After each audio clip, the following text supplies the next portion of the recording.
Dengue के बारे में मुझे खुसूसन किसी ने कहा था जी दुआ कराएं या दुआ करें।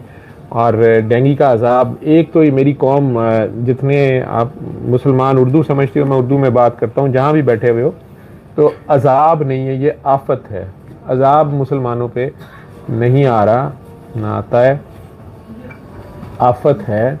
अगरचे हमारी करतूतें अल्लाह हमें माफ़ करे, नबी करीम सल्लल्लाहु अलैहि वसल्लम हमें माफ़ करें, पिछली उम्मतों जैसी हैं, लेकिन रहमतुल आलमीन की वो दुआ की एक भरोसा है, वही एक आसरा है। हम अपने अमाल में तो कहीं पास नहीं होते, लेकिन उनकी दुआ के सदक़े ये सिलसिला चल रहा है। और करबला वालों की कुर्बानियाँ, यार उनकी आल की कुर्बानियाँ, आल में औलाद भी आती है, और जो उनके पीछे चले उनके आशिक भी आते हैं सारे। तो आफत है। और इसमें हॉस्पिटल्स में हमारे पास बहुत रश है, इसमें कोई शक नहीं है, बहुत ज़्यादा पेशेंट्स हैं।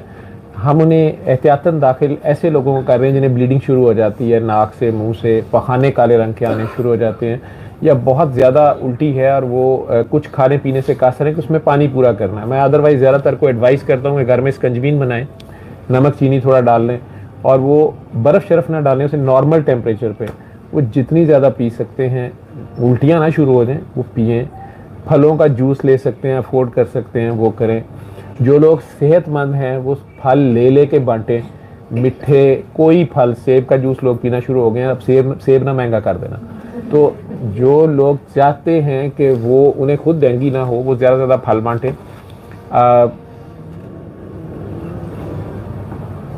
फलों के जो आड़ती हैं वो फल सस्ते कर दें। वैसे असी हुणे ही बाग लाया तो साड़ी तो पहली फसल है, असी ठेका ला फल महंगा कर दें। तो ये गलती करा दी।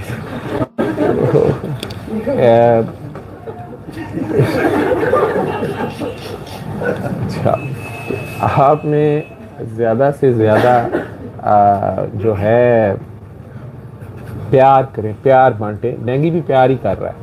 और जिसम एक बार तो मैं कहता हूँ कि ऐसे ही लगता है जैसे इश्क में से गुजर रहे हैं। जो इश्क में से गुजरे हैं उन्हें पता चलता है। वो एम ही नहीं गाने का जी मेरा बदन पटाखे मारे, वो मतलब वो फिर बाबा जी से प्यार, जैसे कह रही है कि बाबा जी से मिलना है, बाबा जी से मिलना है, और बाबा जी वाले से अगर मिलना है आपने तो अल्लाह से मिलना है। हमें अल्लाह को प्यारा होना ही कोई नहीं चाह रहा, मैंने देखा है अस्पताल में। और चूँकि नाम नहीं आएगा पेशेंट का, मैं परसों राउंड करने गया हूँ। हमारा एटीट्यूड वैसे ये है, मैं अपने पेशेंट्स पे, डेंगू वार्ड के पेशेंट्स पे राउंड कर रहा था। मतलब 10 बेड्स पे, 8 बेड पे तकरीबन कोई 14 मरीज़ थे, डबलिंग हुई थी। तो मैं तो जल्दी राउंड करना था, पेशेंट जो सीरियस है उसको सॉर्ट आउट करना होता है। लगानी हमने ड्रिप्स ही होती हैं।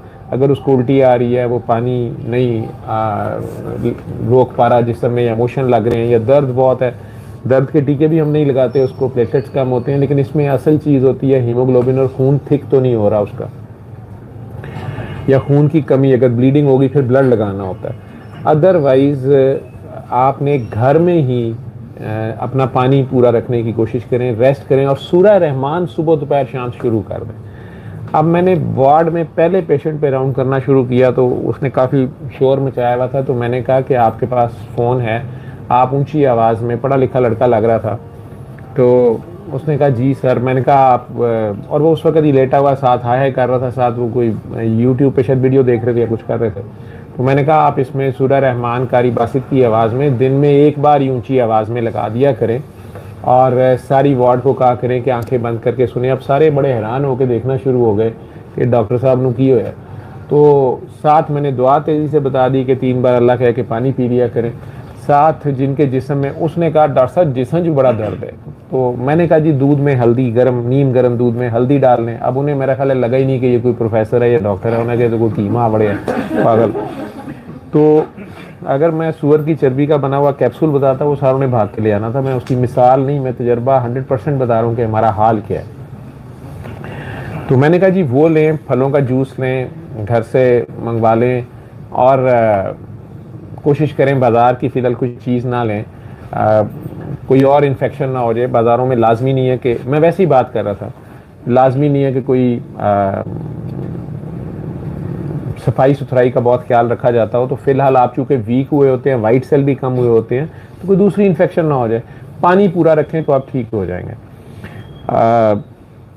उतनी देर में जो उसी बेड को शेयर कर रहे थे एक दूसरे साहब, काफ़ी बड़ी दाढ़ी थी, यंग बंदा, तो वो कहता है डॉक्टर साहब मेरी जान निकल रही है, बड़ा दर्द है, सर दर्द से फट रहा है, ये उल्टी नहीं बंद हो रहा। मैंने कहा ये अभी सूरह रहमान लगाते हैं। मैंने उसे कहा था मैं ये लगाओ और सब 2 मिनट के लिए सुनो, मैं उतनी देर रिपोर्ट्स देख लूँ। तो वो कहता है, मैंने कहा आप अल्लाह की तरफ ध्यान करें। कहता तो आपके अल्लाह ने मुझे क्यों बीमार कर दिया, मैं तो 5 वक्त नमाज भी पढ़ता हूँ। अब मेरा अल्लाह दुख गया, मेरा भी कभी कभी अल्लाह दुख जाता है, मुझे चढ़ गया गुस्सा। अब मैंने कहा यार अल्लाह ने नहीं किया, हम आपस में ही बीमार शिमार हो जाते हैं, एक दूसरे को टीका लगा देते हैं, तो हो गए बीमार, रुक जाती है उल्टी, तुम्हें क्या, इसको सुनो। कहता मैं खुद 5 वक्त नमाज पढ़ता हूँ। अब मैं चुप कर गया। वो जितनी देर मैं रिपोर्ट्स देख रहा हूँ दोबारा कहता है सूरत रहमान सुनो, उसको पूछो मुझे क्यों बीमार किया।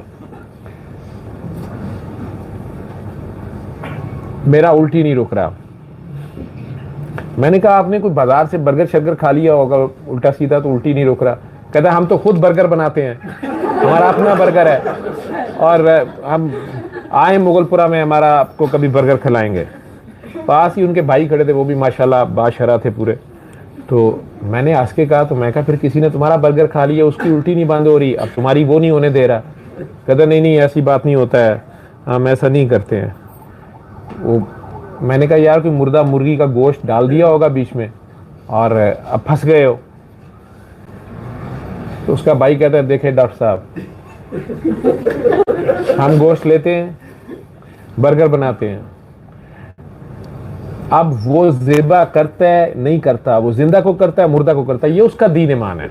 हम 100 रुपया किलो मुर्गी का गोश्त लेते हैं, उसका बर्गर बनाते हैं उसके। मैंने कहा 100 रुपया किलो गोश्त का मुर्गी का गोश्त, मुझे हार्ट अटैक होने लगा कि तू इतनी कहीं लुट पई सी, सानू पता नहीं लगा। तो मैं कहा 100 रुपया, सारी वार्ड सुन रही है। तो मैं कहता हाँ, साथ अब हंसी जा रहा है। कहता देखें जी हम पैसे देते हैं, बर्गर बनाते हैं, बेचते हैं। मैं कहा तुम खुद खाते हो? कहता नहीं बाकी सबको खिलाते हैं। क्यों?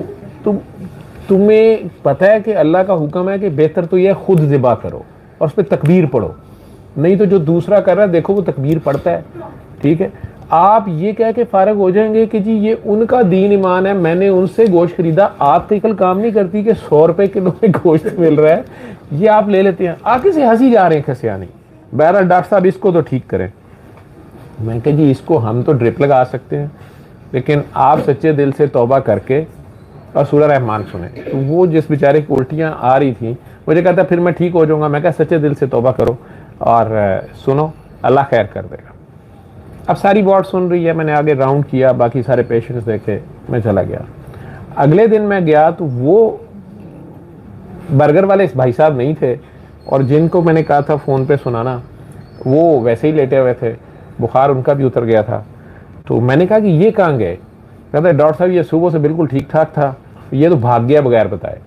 मैंने कहा नहीं इस तरह नहीं जाना होता, हमने तो अभी उसे असेस करना था, बाकी उसकी टेस्ट देखने थे, तो वाकई चला गया।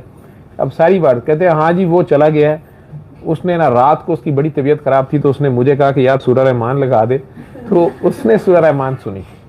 तो डॉक्टर साहब मेरा भी बुखार उतर गया। मैं कहा आपने भी सुनी थी? कहता जी उसके साथ ही सुन ली थी, थोड़ी खुशियाँ। डॉक्टर साहब मुझे भी छुट्टी दे दें, मैं वैसे बिल्कुल ठीक हूँ। अब मैंने कहा अच्छा आपको दे देते हैं छुट्टी, तो डॉक्टर साहब मुझे 1 हफ्ते का रेस्ट लिख दें, मैंने पुलिस में हूँ ना तो वो काम बढ़ा लेते हैं। तो मैं क्या आप पुलिस में हैं? कहते जी डॉक्टर साहब, तो आप 1 हफ्ते का रेस्ट लिखते हैं।